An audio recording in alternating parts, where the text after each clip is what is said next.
बिस्मिल्लाहिर्रहमानिर्रहीम। अस्सलाम वालेकुम नाज़रीन, मैं थोड़ा मेज़बान असगर गुजर, तुसीं वे गुजर टी वारफ वाला। हर रोज़ बेहतरीन ते आला क्वालिटी जानवर लैके दोस्तों में हाज़र होईदा। अज माशाअल्लाह बहुत ही खूबसूरत एक माई की वीडियो लैके दोस्तों की खिदमत हाज़र हो गए। दोस्त मझां तो रोज़ बेचते, लेकिन माशाअल्लाह खूबसूरत ते वड्डी मझ, कद माई नूं बड़ा, फिर लिबास माई नूं बड़ा प्यारा, थण माई नूं गुल लगे आ, खुडा माई नूं बहुत ही सोहना ते खुला। सारी मझ शाह काली एक रंगी तुन्नी कोली बिल्कुल निशान नहीं। खब्बे माई नूं मोड़ आ। दोस्तों मझ वेखनी इंशाअल्लाह दोस्तों का शौक पूरा होएगा। शौक वास्ते असीं वेखणगे, लेकिन मालिक मुल बड़ा मझ दा करदे। मझ च कोई शक नहीं, कद मझ नूं बहुता ही वड्डा वा, छोटा नहीं, बहुते वड्डे कद च। मझ दे पुट्ठे बड़े लम्मे आ। मझ सारी शौक वाली वेखण वाली।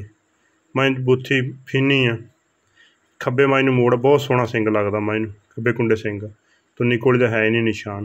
दिन मझ 10 तो 15 लैंदी है, लेकिन मालिक जी डिमांड करते हैं, काफ़ी ज़्यादा करते। अगर किसी दोस्त ने पुछनी हो तो मेरे को पुछ सकता, या देखनी हो तो रबता करके दोस्तों दिखा सकने। लेकिन वीडियो का भी दसीए भी मालिक आ डिमांड करते, तो दोस्तों ने कहना कि शायद पता नहीं गलत कमेंट देंगे।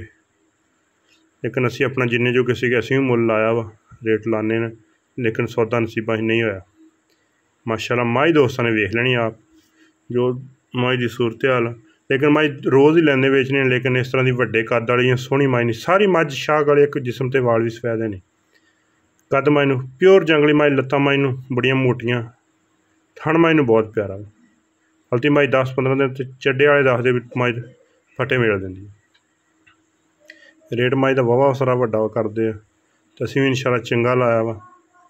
लेकिन जेह्ड़े भरा दे पसंद आंदी रबता कर लेना। रबता नंबर 0300 567 53 WhatsApp ते कॉल नंबर। लोकेशन तहसील अरफवाला, ज़िला पाकपतन शरीफ। मझ इंशाअल्लाह पूरा अपना आप दस दी है कि मैं को है। मझ कंड बड़ी पद्धर आ, मझ वड्डी बहुत आ। कच्ची है मझ हल्ती, जिवें जिवें मझ तैयार होंदी जाएगी चौड़ा मझ लिबास बड़ा करेगी। फिर मझ की नस्ल, मझ टुरना बिल्कुल चराई दी मझ। एक अगले दिन भी बेहतरीन